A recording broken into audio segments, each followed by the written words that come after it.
আসসালামু আলাইকুম সম্মানিত দর্শক। আজকে যে ঘাসটি আপনাদেরকে দেখানো হচ্ছে এটি হলো সেই ডক্টর জহির স্যারের চীন থেকে আনা যারা ওয়ান হাইব্রিড ঘাস। দর্শক, যারা ঘাসগুলো বাংলাদেশে খামারিরা ব্যাপকভাবে চাষ করছেন, এর কারণ হলো এই ঘাসটি ভালো ফলন হয় বিঘা প্রতি। আপনারা যদি ভালো পরিচর্যা করেন সেক্ষেত্রে যারা ঘাসে কিন্তু আপনার বিঘা প্রতি আপনার ফলন হয়ে থাকে 7 থেকে 10 টন। দর্শক, 7 থেকে 10 টন এই কারণেই বলেছি, সব জমি একরকম উর্বর না এবং সব খামারি একরকম আপনার পরিচর্যা করতেও পারে না। সেক্ষেত্রে আসলে এক একজন এক এক রকম। যে ভালো পরিচর্যা করতে পারে তার কিন্তু ফলন বেশি হয়, যে পরিচর্যা ভালোভাবে করতে পারে না তার কিন্তু ফলন কম হয়।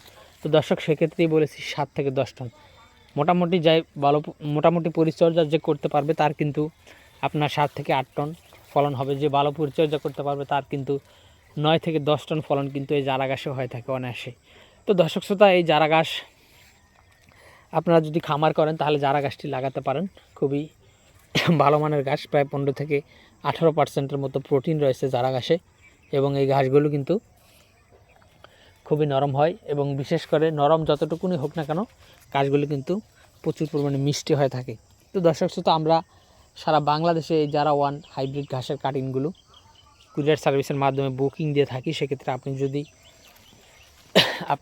আপনি যদি এই জারা ঘাস ছাড়াও অন্যান্য ঘাসের কাটিং সংগ্রহ করতে চান, বিশেষ করে আমাদের কাছে জারা ওয়ান, স্মার্ট নেপিয়ার, তারপর আপনার এই গুয়াতিমালা হাইব্রিড, তারপর জিবার হাইব্রিড, তাইওয়ান হাইব্রিড এবং পানিতে চাষ হয় জার্মান হোয়াইট হাইব্রিড, এই সকল ঘাসের কাটিং আমাদের কাছে রয়েছে। দর্শক, আপনার যে কোনো ঘাসের কাটিংয়ের জন্য অথবা আপনার যে কোনো খামার ভিত্তিক পরামর্শের জন্য আপনি আমাদের স্ক্রিনে দেওয়া নম্বরে যোগাযোগ করতে পারেন।